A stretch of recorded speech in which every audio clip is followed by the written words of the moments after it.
Hello বন্ধুরা, সবাইকে স্বাগত জানাই স্টাডি সাকসেস কোচিং সেন্টারে।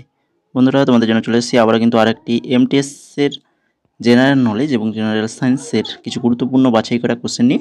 এটা আমাদের আজকে ক্লাস নম্বর 7। তো ক্লাসের শুরুতেই তোমাদের বলি, যারা এখন আমাদের টেলিগ্রামে যুক্ত হওনি তো অবশ্যই টেলিগ্রামে যুক্ত হয়ে যাও। এখানে যুক্ত হয়ে গেলে তোমরা কী পাবে না, ফ্রি পিডিএফ পাবে। সম্পূর্ণ ফ্রিতে আমাদের যে ক্লাসগুলো হচ্ছে, ইতিমধ্যে কিন্তু আমাদের এমটিএসের 2খানা ক্লাসের পিডিএফ দিয়ে দিয়েছি। 50 100খানা সম্পূর্ণ উত্তর সহ পিডিএফ কিন্তু দিয়ে দেওয়া হয়েছে ফ্রিতে, তোমরা সেটা কালেক্ট করতে পারবে আমাদের টেলিগ্রাম থেকে।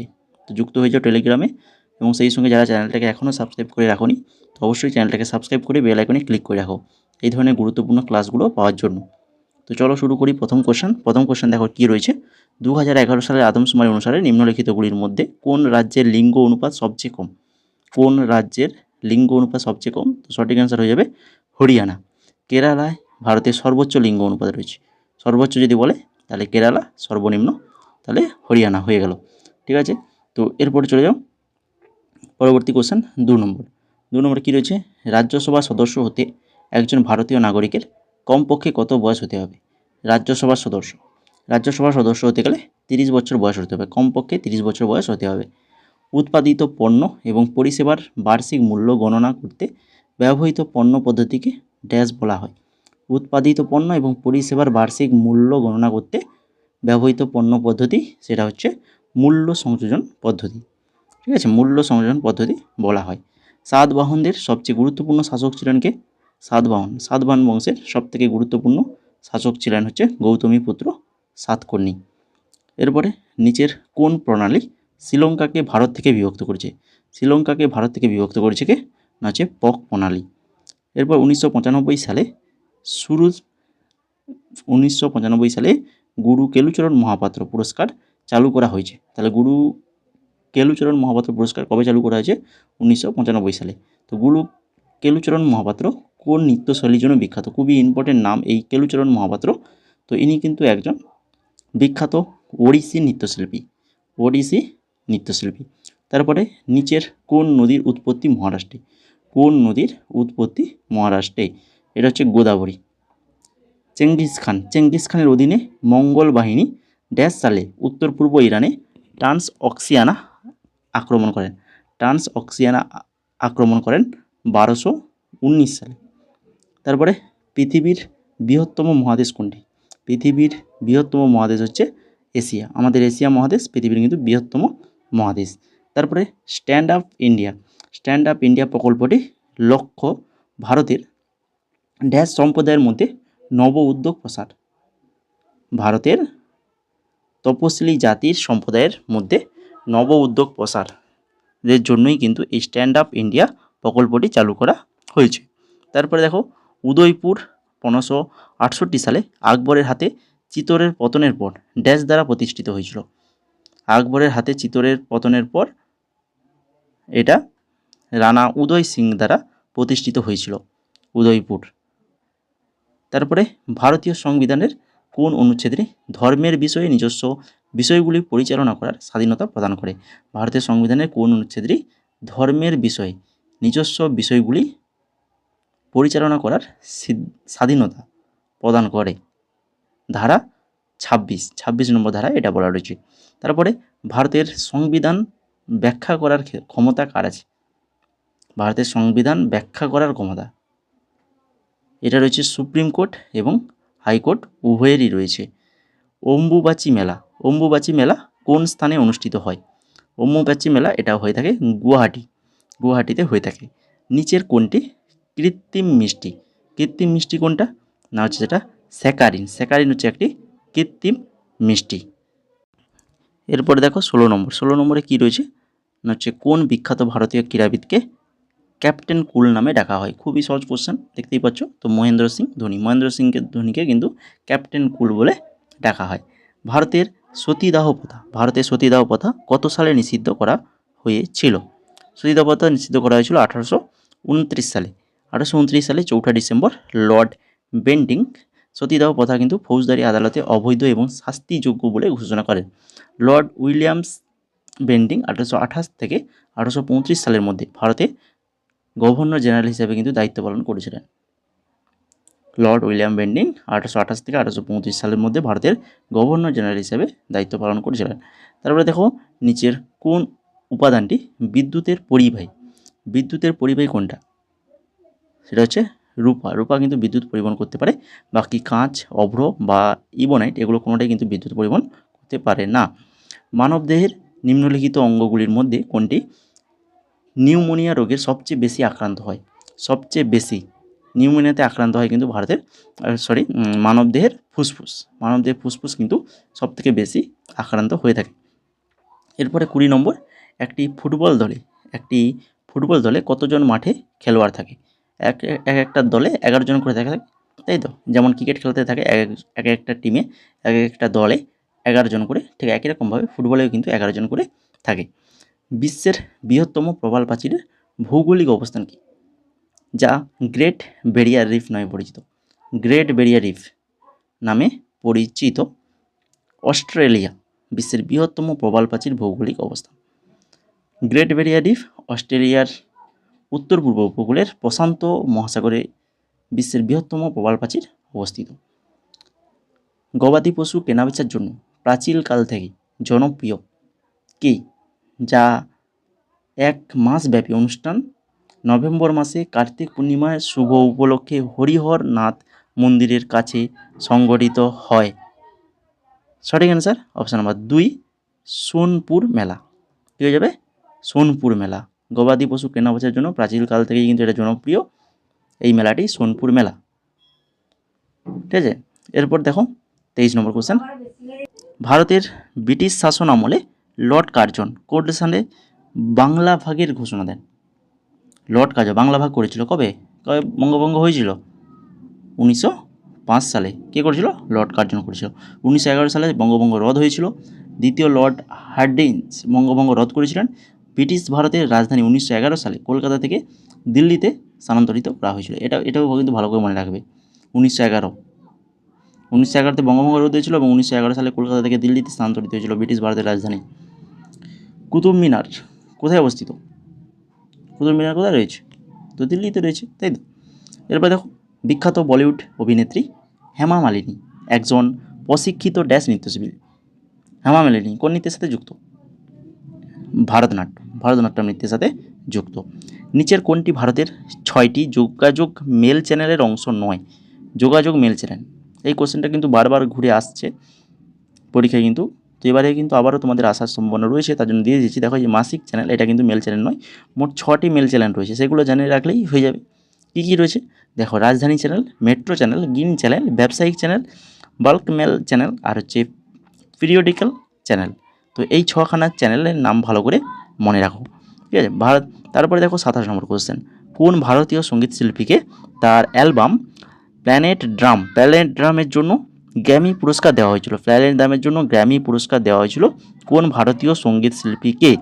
সঠিক অ্যান্সার হয়ে যাবে অপশান নাম্বার 3, জাকির হোসেনকে দেওয়া হয়েছিল। এরপরে 28 নম্বর, রাজ্য আইনসভার অর্থ বিল পেশ করার জন্য কার পূর্বের সুপারিশ প্রয়োজন? অর্থ বিল পেশ করতে হলে কার সুপারিশ প্রয়োজন? তো অবশ্যই রাজ্যপাল। রাজ্য আইনসভায় অর্থ বিল পেশ করতে গেলে রাজ্যপালের সুপারিশ প্রয়োজন।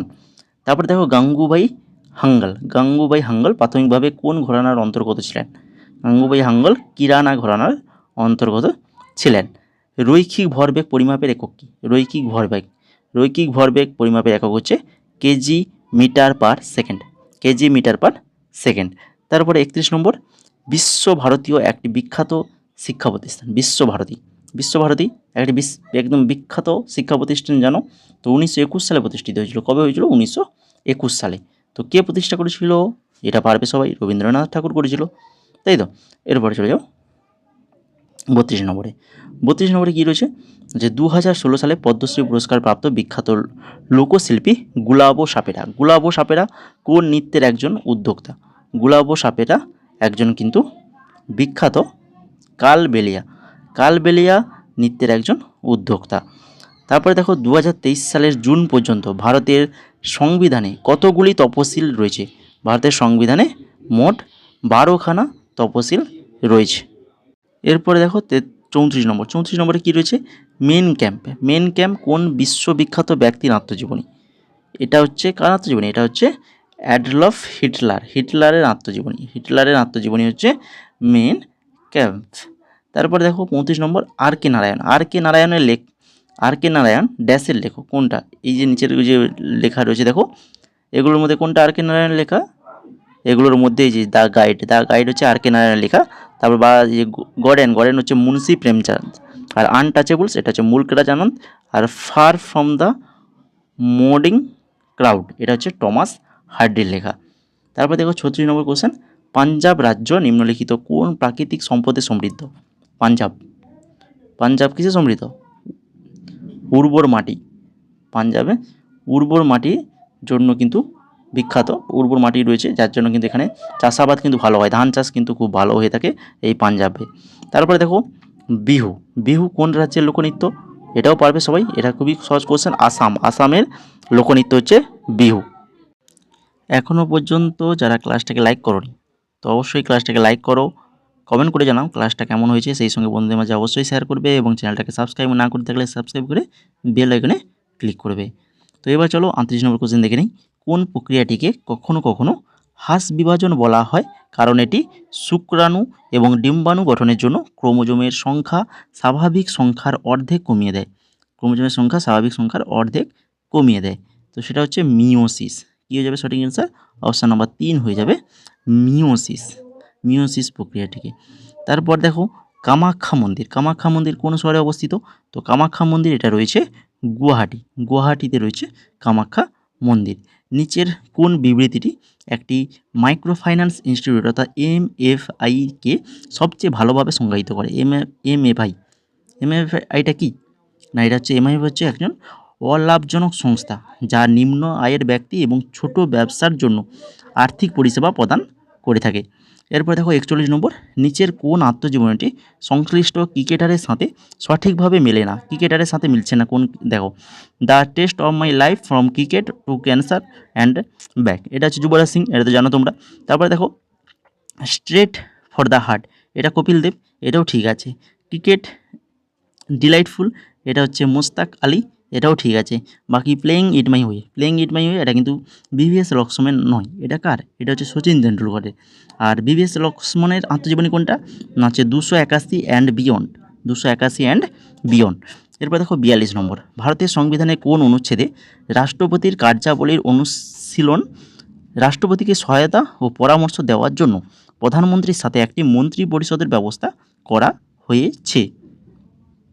সঠিক অ্যান্সার অপশান নাম্বার 3, 74 ধারা। কত নম্বর? 74 ধারা। এরপরে দেখো 43 নম্বরে কী রয়েছে? নিচের কোনটি ভারতের মাইক্রোফাইন্যান্স ইনস্টিটিউটের মূল উদ্দেশ্য কোনটি? না হচ্ছে আর্থিক অন্তর্ভুক্তি এবং দারিদ্র্য বিমোচন প্রচার। এটাই কিন্তু ভারতের মাইক্রোফাইন্যান্স ইনস্টিটিউটের মূল উদ্দেশ্য। তারপরে দেখো 44 নম্বর, ভারতের পশ্চিম উপকূলের মুম্বাই থেকে গোয়ার মধ্যে প্রসারিত অংশটি ড্যাশ নামে পরিচিত?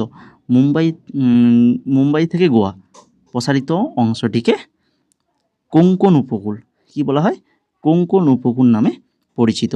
তারপর দেখো করমণ্ডল উপকূল তামিলনাড়ুর পুলিকাট লেক এবং কন্যাকুমারীর মধ্যে অবস্থিত। আর মালাবার উপকূল এটা হচ্ছে ম্যাঙ্গালোর থেকে কন্যাকুমারী পর্যন্ত বিস্তৃত।